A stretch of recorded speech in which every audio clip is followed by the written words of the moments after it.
నమస్కారం ETV news కి స్వాగతం ముందుగా ముఖ్యాంశాలు ధవళేశ్వరం వద్ద గోదావరి మహోగ్ర రూపం సముద్రంలోకి 15.3 లక్షల క్యూసెక్కుల వరద భద్రాచలం నుంచి క్రమంగా తగ్గుతున్న ప్రవాహం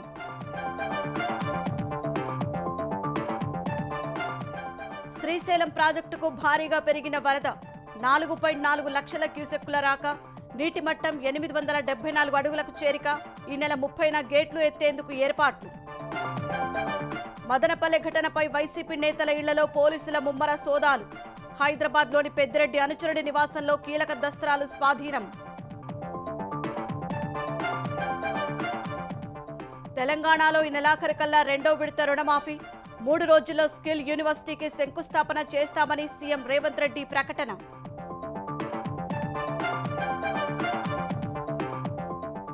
ప్రాజెక్టు పనుల్లో నిర్లక్ష్యంగా వ్యవహరించే కాంట్రాక్టర్లపై చర్యలు ఏటా 6.5 లక్షల ఎకరాల కొత్త ఆయకట్టు లక్ష్యమని మంత్రి ఉత్తమ్ వెల్లడి దేశంలో ఖాదీ వస్త్రాల కొనుగోళ్లు 400% పెరిగాయన్న ప్రధాని ఆగస్టు నుంచి ప్రజలు చేనేత ఉత్పత్తులు ధరించాలని మన్ కీ బాత్లో పిలుపు పారిస్ ఒలింపిక్స్ లో భారత్ బోణి షూటింగ్ విభాగంలో కాంస్యం గెలిచిన మను భాకర్ పతకం సాధించిన తొలి మహిళా షూటర్కు అభినందనల వెల్లువ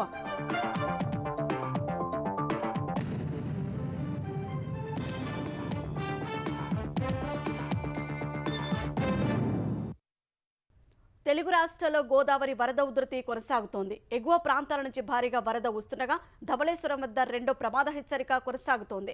బ్యారేజీ నుంచి 15 లక్షలకు పైగా క్యూసెక్కుల నీటిని దిగువకు విడుదల చేస్తున్నారు. లంక గ్రామాల ప్రజలు ఇంకా ముంపులోనే చిక్కుకొని విలవిల్లాడుతున్నారు. కోనసీమ జిల్లాలో వరద ప్రవాహం అంతకంతకు పెరుగుతోంది. మరికొన్ని రోజులు వరద కొనసాగే అవకాశం ఉండగా బాధిత గ్రామాల ప్రజలు ఆందోళనకు గురవుతున్నారు. అటు భద్రాచలం వద్ద గోదావరి ఉధృతి తగ్గడంతో అధికారులు 3వ ప్రమాద హెచ్చరికను ఉపసంహరించుకున్నారు.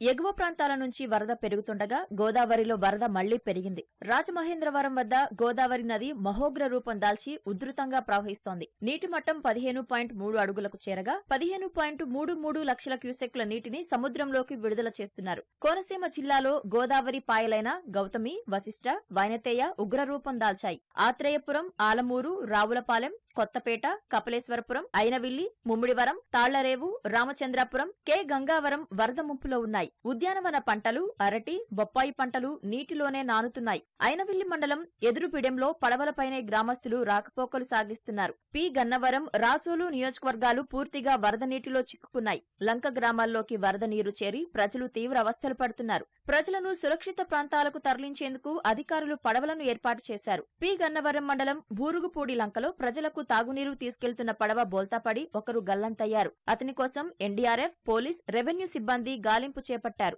ఎర్రకాలువ ముంపు వల్ల తూర్పుగోదావరి జిల్లాలో నష్టపోయిన పంట పొలాలను మంత్రుల బృందం పరిశీలించింది. రైతులను అడిగి పంట నష్టం వివరాలు తెలుసుకున్నారు. ముందు తాత్కాలికంగా ఏవైతే ఎర్రకాలువ బ్రీచెస్ పడ్డాయో యుద్ధ ప్రాతిపదికన రెస్టోర్ చేయమని చెప్పాం. రేపు డిసెంబర్ నాటికి స్లూయస్ అన్ని పోయాయో దానికి ఒక ఎస్టిమేషన్ వేసి రేపు జనవరిలో ప్రారంభించి ఆ ప్రాబ్లం కూడా క్లియర్ చేయాలని చెప్పి ఒక ఆలోచన చేసి ఈ ఎర్ర కాలువకి శాశ్వతమైనటువంటి పరిష్కారం చూపిస్తామని చెప్పి తెలియజేస్తున్నాను. ఎగువన వర్షాలు తగ్గుముఖం పట్టడం వల్ల భద్రాచలం వద్ద గోదావరి శాంతిస్తోంది. ప్రవాహం నిలకడగా ఉన్నందున 3వ ప్రమాద హెచ్చరికను అధికారులు ఉపసంహరించుకున్నారు. లోతట్టు ప్రాంతాల ప్రజలు అప్రమత్తంగా ఉండాలని సూచించారు. మరో 3 రోజుల పాటు వర్ష సూచన ఉన్నందున నది తీర ప్రాంతం వైపు వెళ్లొద్దని సూచిస్తున్నారు. ప్రస్తుతానికి వస్తున్న వరదతో దుమ్ముపేట, భద్రాచలం, చర్ల మండలాల్లోని కొన్ని గ్రామాలు ముంపు బారిన పడ్డాయి. ఎగువ ప్రాంతాల నుంచి శ్రీశైలం జలాశయానికి భారీగా వరద ప్రవాహం కొనసాగుతోంది. జూరాల, సుంకేశల జలాశయాల నుంచి శ్రీశైలానికి 4,40,000 క్యూసెక్కుల వరద వచ్చి చేరుతోంది. జలాశయం పూర్తిస్థాయి నీటి మట్టం 885 అడుగులు కాగా ప్రస్తుతం 874 అడుగులకు చేరుకుంది. ప్రాజెక్టులో నీటి నిల్వ 157 టీఎంసీలుగా నమోదైంది. కుడి, ఎడమ జల విద్యుత్ కేంద్రాల విద్యుదుత్పత్తి చేస్తూ 61,000 క్యూసెక్కుల నీటిని నాగార్జున సాగర్కు విడుదల చేస్తున్నారు. ఎగువ ప్రాంతాల నుంచి శ్రీశైలం జలాశయానికి గంటకు నీటి ప్రవాహం పెరుగుతుండగా రేడియల్ క్రస్ట్ గేట్లు ఎత్తడానికి జలవనరుల శాఖ ఇంజనీర్లు సన్నాహాలు చేస్తున్నారు. ఈ నెల 30న జలవనరుల శాఖ మంత్రి రామానాయుడు, ఎమ్మెల్యే బుడ్డా రాజశేఖర రెడ్డి ఆనకట్ట గేట్లు ఎత్తి నాగార్జున సాగర్కు నీటిని విడుదల చేయనున్నారు. ముందుగా కృష్ణమ్మకు జలహారతి సమర్పించి గేట్లు ఎత్తనున్నారు. మదనపల్లె సబ్ కలెక్టరేట్ ఫైళ్ల దహనం కేసులో పోలీసుల దర్యాప్తు వేగవంతం చేశారు. దాదాపు 7 రోజులుగా సాగుతున్న విచారణలో రెవెన్యూ శాఖ ఉద్యోగులతో పాటు పలువురు వైసీపీ నేతలను విచారించారు. అనుమానితులుగా భావిస్తున్న వారి ఇళ్లలో సోదాలు నిర్వహించి కీలక దస్త్రాలను స్వాధీనం చేసుకున్నారు. మాజీ మంత్రి పెద్దిరెడ్డి రామచంద్రారెడ్డి, రాజంపేట ఎంపీ మిథున్ రెడ్డి అనుచరుల ఇళ్లలో తనిఖీలు చేశారు. మిథున్ రెడ్డి ప్రధాన అనుచరుడు మదనపల్లెకు చెందిన బాబ్జాన్ అలియాస్ సెటిల్మెంట్ బాబ్జాన్ ఇంట్లో సోదాలు నిర్వహించారు. మదనపల్లె వైసీపీ మాజీ శాసనసభ్యుడు నవాజ్ బాషా ఇంటిలో సోదాలు చేయడంతో పాటు ఆయనను విచారించారు. శనివారం రాత్రి నుంచి బాబ్జాన్, నవాజ్ బాషా ఇళ్ల వద్ద కాపు కాసిన పోలీసులు ఈ ఉదయం నుంచి సోదాలు చేపట్టారు. మాజీ శాసనసభ్యుడు నవాజ్ బాషా బెంగళూరులో ఉండడంతో ఆయనను పిలిపించి మదనపల్లెలోని ఆయన ఇంటిలో సోదాలు చేశారు. పెద్దిరెడ్డి రామచంద్రారెడ్డి సోదరుడు తమ్మళ్లపల్లి శాసనసభ్యుడు ద్వారకానాథ్ రెడ్డి ఇంటిలోనూ సోదాలు చేపట్టారు. పెద్దిరెడ్డి వ్యక్తిగత సహాయకుడు శశిధర్కు చెందిన హైదరాబాద్ నివాసంలో సోదాలు నిర్వహించిన పోలీసులు కీలక దస్త్రాలు స్వాధీనం చేసుకున్నారు. ఏపీకి చెందిన ఓ మాజీ ఎమ్మెల్యే ఇంటిలో శశిధర్ ఉన్నట్లు గుర్తించారు. హైదరాబాద్ పోలీసులకు సమాచారం ఇచ్చిన తర్వాత శశిధర్ కోసం గాలిస్తున్నారు. కేంద్ర బడ్జెట్లో దాదాపు 80,000 కోట్ల నిధులు ఆంధ్రప్రదేశ్కు వస్తున్నాయని కేంద్ర గ్రామీణాభివృద్ధి శాఖ సహాయ మంత్రి పెమ్మసాని చంద్రశేఖర్ తెలిపారు. కేంద్ర పథకాల ద్వారా మరిన్ని నిధులు రాష్ట్రానికి వస్తాయని ఆయన గుంటూరులో చెప్పారు. అమరావతికి 15,000 కోట్ల నిధులు ఎవరూ ఊహించలేదన్న ఆయన పోలవరం ప్రాజెక్టు 2-3 పూర్తి చేసేలా కేంద్రం చర్యలు ఉన్నాయన్నారు. అమరావతికి 2,500 కోట్లతో రైల్వే లైన్ మంజూరైందని, దాదాపు 15,000 కోట్లతో ఔటర్ రింగ్ రోడ్డు నిర్మాణం కూడా జరుగుతుందన్నారు. ఔటర్ రింగ్ రోడ్డు భూసేకరణకు కేంద్రం సహకరిస్తోందని పెమ్మసాని వెల్లడించారు. కేంద్రం నుంచి వెనుకబడిన జిల్లాలకు ప్రత్యేక నిధులు కేటాయించారని, 2 మేజర్ పారిశ్రామిక కారిడార్లు కూడా వస్తున్నాయని పెమ్మసాని వివరించారు. ఆ రోజున 60,000 కోట్లు ఉండే నరేగా నిధులు ఎంటైర్ కంట్రీకి ఈ రోజు 86,000 కోట్ల రూపాయలకు పెరిగినాయి. అదే కాకుండా ఇప్పుడు ఆయుష్మాన్ భారత్ అని ఉంది. ప్రతి వ్యక్తికి కూడా 5 లక్షల రూపాయలు హాస్పిటల్కి వెళ్తే సెంట్రల్ గవర్నమెంట్ స్కీమ్ ద్వారా ఇన్సూరెన్స్ లాగా వాళ్ళకి మనీ వస్తుంది. జల్ జీవన్ మిషన్ లో రాష్ట్రానికి దాదాపుగా 14,000 కోట్ల రూపాయలు అలకేట్ చేస్తే జగన్మోహన్ రెడ్డి గారు 2,000 కోట్ల రూపాయలు మ్యాచింగ్ గ్రాంట్ వాడి చేసుకున్నారు. 12,000 కోట్లు వదిలిపెట్టేశారు.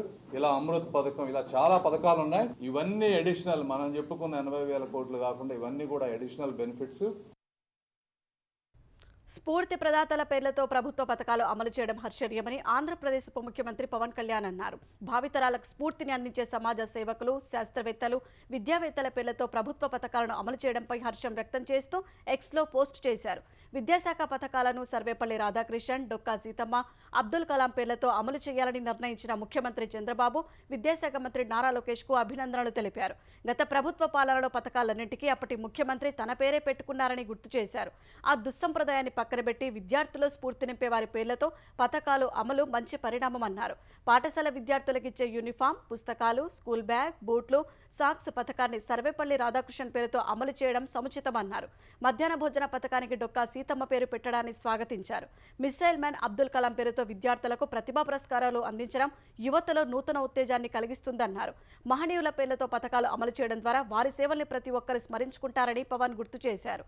చంద్రబాబు నాయకత్వంలో ఎన్డీఏ ప్రభుత్వానికి మహనీయుల దివ్యాశిస్సులు ఎళ్లవేళలా ఉంటాయని పేర్కొన్నారు. తెలంగాణలో రాబోయే పంచాయతీ ఎన్నికల్లో బీఆర్ఎస్ 0కే పరిమితమవుతుందని సీఎం రేవంత్ రెడ్డి జోస్యం చెప్పారు. అసెంబ్లీ, లోక్సభ ఎన్నికల్లో దెబ్బతిన్నా ఆ పార్టీ తీరు మార్చుకోవడం లేదని విమర్శించారు. నాగర్ కర్నూలు జిల్లా కల్వకుర్తిలో కుట్రా చౌరస్తాలో దివంగత నేత జైపాల్ రెడ్డి విగ్రహాన్ని రేవంత్ రెడ్డి ఆవిష్కరించారు. అనంతరం బహిరంగ సభలో పాల్గొన్న ఆయన 2014 ఎన్నికల్లో జైపాల్ రెడ్డిని ముఖ్యమంత్రి అభ్యర్థిగా ప్రకటించి ఉంటే కాంగ్రెస్ పార్టీ అధికారంలోకి వచ్చి ఉండేదన్నారు. కల్వకుర్తి నియోజకవర్గాల్లో 100 పడకల ఆసుపత్రి సహా హైదరాబాద్, కల్వకుర్తి, శ్రీశైలం రహదారిని 4 లైన్లుగా అభివృద్ధి చేయనున్నట్లు తెలిపారు. ఈ నెలాఖరులోగా 2వ విడత రైతు రుణమాఫీ పూర్తి చేస్తామని, మరో 3 రోజుల్లో ముచ్చలలో స్కిల్ యూనివర్సిటీకి శంకుస్థాపన చేస్తామని వెల్లడించారు. రైతు రుణమాఫీ మళ్ళీ 2వ విడత 30 తారీఖు జూలై దాటకంటే ముందే 1,50,000 రూపాయల మీ బాకీని చెల్లించి రైతు రుణం తీర్చుకుంటా అని చెప్పి మాట ఇస్తున్నా. 2 తారీఖు నుంచి 14 తారీఖు వరకు నేను విదేశీ పర్యటనకు వెళ్తున్నా. వచ్చిన ఎంబడే 2 లక్షల రూపాయల వరకు రైతులకు ఉన్న రుణాలను మొత్తాన్ని ఆగస్టు నెలలో పూర్తి చేసి మీకు కృతజ్ఞత చెప్పుకునే అవకాశం ఆగస్టు నెలలో నేను తీసుకుంటా అని తెలియజేస్తున్నా. పంచాయతీ ఎన్నికలలో కూడా వాళ్ళకు వచ్చే అవకాశం లేదు. ఈ వేదిక మీద ఉన్న నాయకులు నాతో సహా కాంగ్రెస్ జెండా మోచిన మిమ్మల్ని ప్రజా ప్రతినిధులుగా గెలిపించుకునే బాధ్యత మాది. ముఖ్యమంత్రి రేవంత్ రెడ్డి పేరు అబద్ధానికి పర్యాయపదంగా మారిందని మాజీ మంత్రి జగదీష్ రెడ్డి విమర్శించారు. మోసాలు అబద్ధాలతో అధికారంలోకి వచ్చిన కాంగ్రెస్ పార్టీ వాటితోనే పాలన సాగిస్తోందని అన్నారు. విద్యుత్ మీటర్లపై సీఎం రేవంత్ రెడ్డి అసెంబ్లీ సాక్షిగా ప్రజలను తప్పుదోవ పట్టించారని మండిపడ్డారు. కేంద్ర ప్రభుత్వం మెడపై కత్తిపెట్టిన రైతుల మోటార్లకు మీటర్లు పెట్టేందుకు కేసీఆర్ ఒప్పుకోలేదని స్పష్టం చేశారు. అసెంబ్లీలో రేవంత్ రెడ్డి చదివిన పేపర్లో వ్యవసాయ వినియోగదారులను మినహాయించి అనే పదాన్ని వదిలేసి ప్రజలను తప్పుదోవ పట్టించారని అన్నారు. ఉదయ స్కీమ్లో దేశమంతా చేరింది, అన్ని రాష్ట్రాలు ఉన్నాయి. ఆనాడికి ఉన్న కాంగ్రెస్ పార్టీ ప్రభుత్వం రాజస్థాన్లో ఉన్నది కావచ్చు, హిమాచల్లో ఉంది కావచ్చు, అందరూ కూడా చేరింది. దానివల్ల వినియోగదారులకు ప్రమాదం లేదు. డిస్కంలకు కొంత ఊరట లభిస్తుంది. ఏంటి అంటే ఇంటింటికి తిరిగి ప్రతి మీటర్ దగ్గరికి పోయి చూసి అక్కర లేకుండా వాళ్ళ ఆఫీసులోనే రికార్డు తెలిసిపోతుంది క్లియర్ గా. అంత మించిన అదనంగా లాభం ఏమి లేదు. ఆ తర్వాత ఆర్డీఎస్ఎస్ అనే పథకం ఏదైతే వచ్చిందో అది రైతులకు ఉరివేసే పథకం. దాంట్లో మేము చేరలేదు. దానివల్లనే మేము దాదాపు 25-30 వేల కోట్ల రూపాయలు మేము వదులుకున్నాము అని చెప్పినాం. దీని శాసనసభలో నాకు ఇష్టం వచ్చినట్టు నా మందబలం ఉంది కదా, ఉన్నదాన్ని సగం మింగేసి మాట్లాడి ఈ రకమైన దుర్మార్గ ప్రయత్నం చేసిండ్రు. దీన్ని మేము బీఆర్ఎస్ పార్టీగా తీవ్రంగా ఖండిస్తా ఉన్నాం. ప్యారిస్ ఒలింపిక్స్ లో భారత్ బోని కొట్టింది. స్టార్ షూటర్ మను బాకర్ దేశానికి తొలి పతకం అందించింది. 10 మీటర్ల ఎయిర్ పిస్టల్ విభాగంలో కాంస్య పతకం సాధించింది. ఫైనల్లో 221.7 పాయింట్లతో 3వ స్థానంలో నిలిచి మను బాకర్ కాంస్య పతకం కైవసం చేసుకుంది. దక్షిణ కొరియా షూటర్లు ఓ హియేజిన్ 243.2 పాయింట్లు, కిమ్ ఏజే 241.3 పాయింట్లతో మొదటి 2 స్థానాల్లో నిలిచి స్వర్ణ, రజత పతకాలు అందుకున్నారు. ఒలింపిక్స్ షూటింగ్ లో పతకం సాధించిన తొలి భారత మహిళా షూటర్గా మను బాకర్ రికార్డు సృష్టించింది. షూటింగ్ విభాగంలో 12 ఏళ్ల తర్వాత భారత్కు పతకం లభించింది. 2012 లండన్ ఒలింపిక్స్లో 25 మీటర్ల ర్యాపిడ్ ఫైర్ పిస్టల్ విభాగంలో విజయ్ కుమార్ రజతం, 10 మీటర్ల ఎయిర్ రైఫిల్ విభాగంలో గగన్ నారంగ్ కాంస్య పతకం సాధించారు. అటు ప్యారిస్ ఒలింపిక్స్లో భారత్కు మొదటి పతకం అందించిన షూటర్ మను బాకర్కు అభినందనలు వెల్లువెత్తుతున్నాయి. మను బాకర్ను చూసి భారత్ గర్వపడుతోందని రాష్ట్రపతి ద్రౌపది ముర్ము సామాజిక మాధ్యమం ఎక్స్లో పోస్ట్ చేశారు. షూటింగ్ మహిళల విభాగంలో పతకం సాధించి చరిత్ర సృష్టించడం ఎంతో ప్రత్యేకమని ప్రధాని మోదీ పేర్కొన్నారు. భారత్కు తొలి పతకం అందించిన మనుకు అభినందనలు తెలుపుతూ ఎక్స్లో పోస్ట్ చేశారు. మను బాకర్ తన అద్భుత ప్రదర్శనతో దేశాన్ని ఆనందంలో ముంచెత్తారని హోంమంత్రి అమిత్ షా సహా పలువురు మంత్రులు కొనియాడారు. ప్యారిస్ ఒలింపిక్స్ లో తొలి రోజు నిరాశపరిచిన భారత షూటర్లు రెండో రోజు సత్తా చాటారు. పురుషుల 10 మీటర్ల ఎయిర్ రైఫిల్ విభాగంలో అర్జున్ బబుతా ఫైనల్ చేరాడు. 630.1 పాయింట్లతో 7వ స్థానంలో నిలిచి తుది పోరుకు అర్హత సాధించాడు. మరో యువ షూటర్ రమితా జిందాల్ మహిళల 10 మీటర్ల ఎయిర్ రైఫిల్ షూటింగ్ లో 631.5 పాయింట్లతో 5వ స్థానంలో నిలిచి ఫైనల్లో చోటు దక్కించుకుంది. ఇదే ఈవెంట్లో స్టార్ షూటర్ ఎలెవెనిల్ వలరివన్ 630.7 పాయింట్లతో 10వ స్థానంలో నిలిచి ఫైనల్ చేరడంలో విఫలమైంది. అటు రోయింగ్ లో రిపేచ్ విభాగంలో భారత అథ్లెట్ బాలరాజ్ పన్వార్ సత్తా చాటాడు. రెండో రౌండ్లో అద్భుత ప్రదర్శనతో క్వార్టర్ ఫైనల్స్ చేరాడు. 7 నిమిషాల 12.41 సెకండ్లలో పూర్తి చేసి 2వ స్థానంలో నిలిచాడు. మరోవైపు తొలిసారి ఒలింపిక్స్ బరిలోకి దిగిన స్టార్ బాక్సర్ నిఖత్ జరీన్ శుభారంభం చేసింది. మహిళల 50 కేజీల విభాగంలో జర్మనీ బాక్సర్ మ్యాక్సీ కరీనాను 5-0 తేడాతో ఓడించి ప్రీ క్వార్టర్ ఫైనల్కు దూసుకెళ్లింది. స్టార్ షట్లర్ పివి సింధు తన తొలి మ్యాచ్లో మాల్దీవులకు చెందిన క్రీడాకారిణి అబ్దుల్ రజాక్పై 21-9, 21-6 తేడాతో అలవోక విజయం సాధించింది. టేబుల్ టెన్నిస్ మహిళల విభాగంలో తెలుగు తేజం ఆకుల శ్రీజ స్వీడన్ క్రీడాకారిణి క్రిస్టియన్ కల్బర్గ్పై గెలుపొంది రౌండ్ 32కు అర్హత సాధించింది. దేశంలో ఖాదీ వస్త్రాల కొనుగోళ్లు 400% పెరిగాయని ప్రధాని నరేంద్ర మోదీ చెప్పారు. దేశ చరిత్రలోనే తొలిసారిగా ఖాదీ గ్రామోద్యోగ్ వ్యాపారం 1,50,000 కోట్లకు చేరిందని మన్ కీ బాత్ కార్యక్రమంలో వెల్లడించారు. ఆగస్టు 7న చేనేత ఉత్పత్తుల దినోత్సవాన్ని నిర్వహించుకుంటున్నట్లు తెలిపిన మోదీ ఆగస్టు నుంచి ఖాదీ, హ్యాండ్లూమ్ ఉత్పత్తులను కొనుగోలు చేయాలని ప్రజలకు సూచించారు. స్థానిక ఉత్పత్తులను మై ప్రోడక్ట్ మై ప్రైడ్ పేరిట సామాజిక మాధ్యమాల్లో షేర్ చేయాలని సూచించారు. ఖాదీ కొనుగోళ్ల ద్వారా పెద్ద సంఖ్యలో కొత్త ఉద్యోగ అవకాశాలు వస్తాయని పేర్కొన్నారు.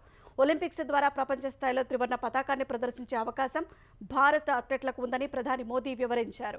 ప్యారిస్లోని క్రీడాకారులకు శుభాకాంక్షలు తెలపాలని ప్రజలకు విజ్ఞప్తి చేశారు.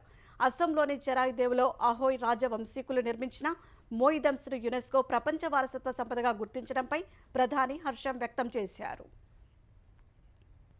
ఏటా 6-6.5 లక్షల ఎకరాల కొత్త ఆయకట్టు కోసం కృషి చేస్తామని తెలంగాణ నీటిపారుదల శాఖ మంత్రి ఉత్తమ్ కుమార్ రెడ్డి అన్నారు. హైదరాబాద్లోని జలసౌధలో నీటిపారుదల ఉన్నతాధికారులతో సమీక్ష నిర్వహించిన ఆయన ప్రాధాన్యత ప్రాజెక్టులను సాధ్యమైనంత త్వరగా పూర్తయ్యేలా చర్యలు తీసుకోవాలని ఆదేశించారు. ప్రాజెక్టుల పనుల్ని ఆలస్యం చేయడం సహా నిర్లక్ష్యంగా వ్యవహరించే కాంట్రాక్టర్లపై చర్యలు తీసుకోవాలని తెలిపారు. అధికారుల నిర్లక్ష్యంతో రైతులు నష్టపోతే చర్యలు తప్పవని హెచ్చరించారు. ప్రాధాన్యత ప్రాజెక్టులకు నిధుల కొరత ఉండదని మంత్రి స్పష్టం చేశారు. క్షేత్రస్థాయిలో పనుల లక్ష్యాలకు అనుగుణంగా పనులు చేయాలని సూచించారు. ప్రజాప్రతినిధుల నుంచి వచ్చే విజ్ఞప్తులను వెంటనే పూర్తి చేయాలని అధికారులకు సూచించారు.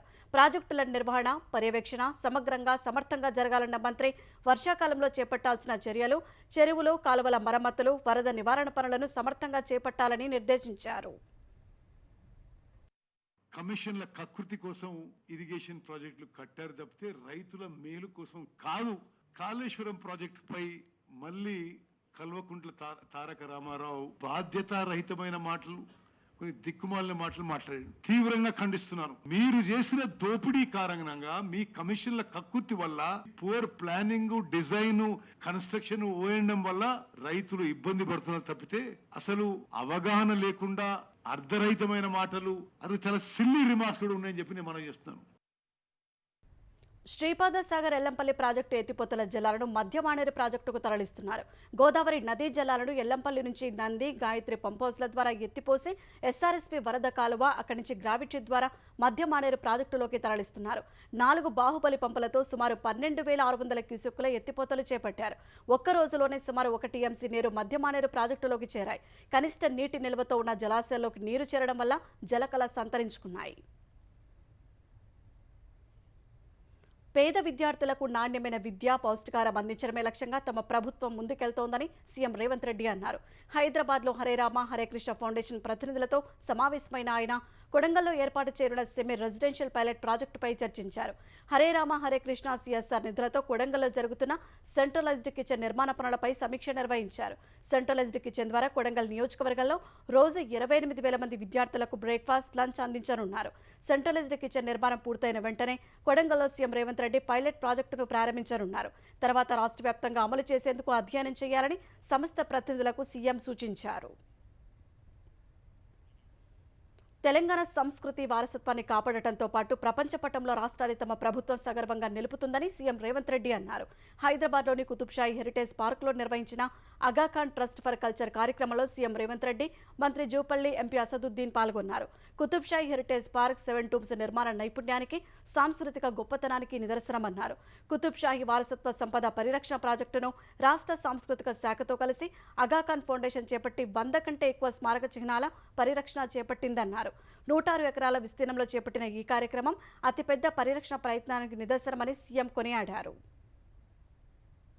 Telangana is home for architectural marvels like Charminar, Kuli Qutub Shahi tombs, Golconda Fort, Paiga tombs, 1000 Pillar Temple in Wangal, and Ramappa Temple, Alampur Temple. All these are our heritage architectural buildings are there. The Kuli Qutub Shahi Heritage Park and 7 tombs stand as a proof of architectural brilliance and cultural richness of Kuli Qutub Shahi dynasty. Our government will preserve and protect the cultural and heritage of Telangana and proudly place it in the world map. అసెంబ్లీకి వెళ్లని Jaganmohan Reddy MLA పదవికి రాజీనామా చేయాలని AP PCC అధ్యక్షురాలు Sharmila demand చేశారు.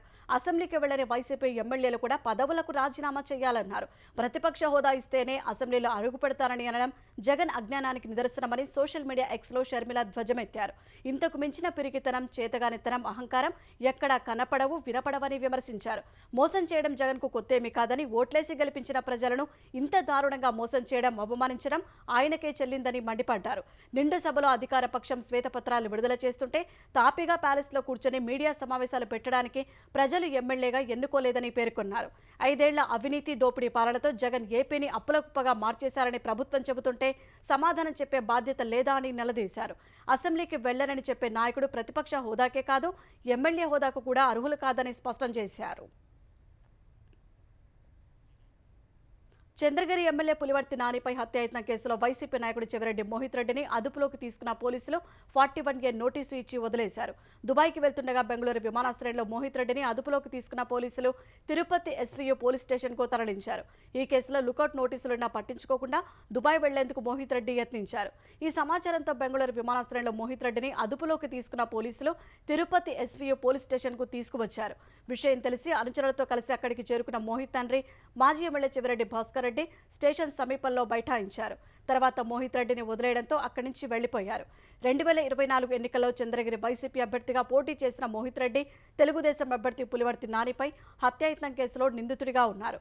Polling మరుసటి రోజు Padmavati varsity వద్ద strong room పరిశీలనకు వెళ్తున్న పులివర్తి నానిపై వైకాపా మూకలు మారణాయుధాలతో దాడి చేశారు. ఆయన గన్మెన్ డ్రైవర్ పైన దాడులకు తెగబడ్డారు. నాని గన్మెన్ కాల్పులు జరపడంతో పరారయ్యారు. కాకినాడ జిల్లా గండేపల్లి జాతీయ రహదారిపై జరిగిన ప్రమాదంలో 3 అన్నదమ్ములు దుర్మరణం చెందారు. చనిపోయిన వారిని భీమవరం మండలం తాడేరుకు చెందిన రాజు, ఏసు, అఖిల్గా గుర్తించారు. ఈ ఘటనలో వారి తల్లి దుర్గా తీవ్రంగా గాయపడ్డారు. ఆమెను రాజమహేంద్రవరం ప్రభుత్వ ఆసుపత్రికి తరలించారు. కూలీ పనుల కోసం నర్సీపట్నంలో వెళ్లిన తల్లి కుమారులు బైక్పై ఇంటికి వెళ్తుండగా ఈ ఉదయం ప్రమాదం జరిగింది. అదుపు తప్పి బైక్ మీద నుంచి పడిన సమయంలో వెనుక నుంచి వేగంగా వచ్చిన వాహనం తొక్కుకొని వెళ్లినట్లు పోలీసులు భావిస్తున్నారు. బాపట్ల జిల్లా కర్లపాలెం మండలం యాజులలో ట్రాక్టర్ బోల్తాపడి 3 మృతి చెందారు. మరికొంతమందికి తీవ్ర గాయాలయ్యాయి. నగరం మండలం గట్టువారిపాలెం నుంచి కొండపాటూరు పోలేరమ్మ ఆలయానికి మొక్కు తీర్చుకునేందుకు బయలుదేరారు. యాజలి హైస్కూల్ సమీపంలోని దమ్మన్నవారిపాలెం రహదారిలో ఎదురుగా వస్తున్న బస్సులు తప్పించే క్రమంలో అదుపు తప్పి ట్రాక్టర్ బోల్తా పడింది. 10 అడుగుల లోతులో ఉన్న పొలంలోకి ట్రాక్టర్ బోల్తాపడి 3 మృతి చెందారు. క్షతగాత్రులకు బాపట్ల ఆసుపత్రిలో చికిత్స అందిస్తున్నారు. తెలంగాణలో ఆషాఢ మాసం ముగింపు బోనాలు అట్టహాసంగా జరిగాయి. హైదరాబాద్ పాత బస్తీలోని లాల్ దర్వాజా సింహవాహిని మహంకాళి అమ్మవారికి తెల్లవారుజామునిచ్చే భక్తులు బోనాలు సమర్పించారు. ప్రభుత్వం తరపున ఉప ముఖ్యమంత్రి భట్టి విక్రమార్క, మంత్రి పొన్నం ప్రభాకర్ అమ్మవారికి పట్టు వస్త్రాలు సమర్పించారు. అంబర్పేటలోని మహంకాళి అమ్మవారిని కేంద్ర మంత్రి కిషన్ రెడ్డి, ఎమ్మెల్యే కాళేరు వెంకటేష్ దర్శించుకుని పట్టు వస్త్రాలు సమర్పించారు. చార్మినార్ వద్దనున్న భాగ్యలక్ష్మి అమ్మవారి బోనాల్లో మంత్రి కోమటిరెడ్డి వెంకటరెడ్డి కుటుంబ సమేతంగా పాల్గొన్నారు. ప్రభుత్వం తరపున పట్టు వస్త్రాలు సమర్పించి మొక్కులు తీర్చుకున్నారు. కేంద్ర మంత్రి బండి సంజయ్ భాగ్యలక్ష్మి అమ్మవారిని దర్శించుకొని ప్రత్యేక పూజలు చేశారు. చిలకలగూడ కట్టమైసమ్మ అమ్మవారికి మంత్రి కొండా సురేఖ పట్టు వస్త్రాలు సమర్పించారు. తెలంగాణలోని మిగతా జిల్లాల్లోనూ బోనాలు ఘనంగా జరిగాయి. ఈ సందర్భంగా పోతురాజుల విన్యాసాలు ఆకట్టుకున్నాయి.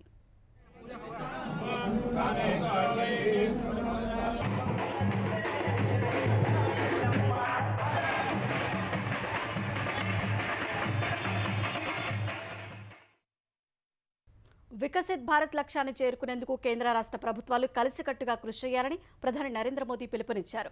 వారసత్వ సంపదను అభివృద్ధి చేయడం, ప్రగతి ప్రస్థానాన్ని ముందుకు తీసుకెళ్లడం అనే అంశాలకు వికసిత్ భారత్ అజెండాలో ప్రత్యేక స్థానం ఉన్నట్లు తెలిపారు.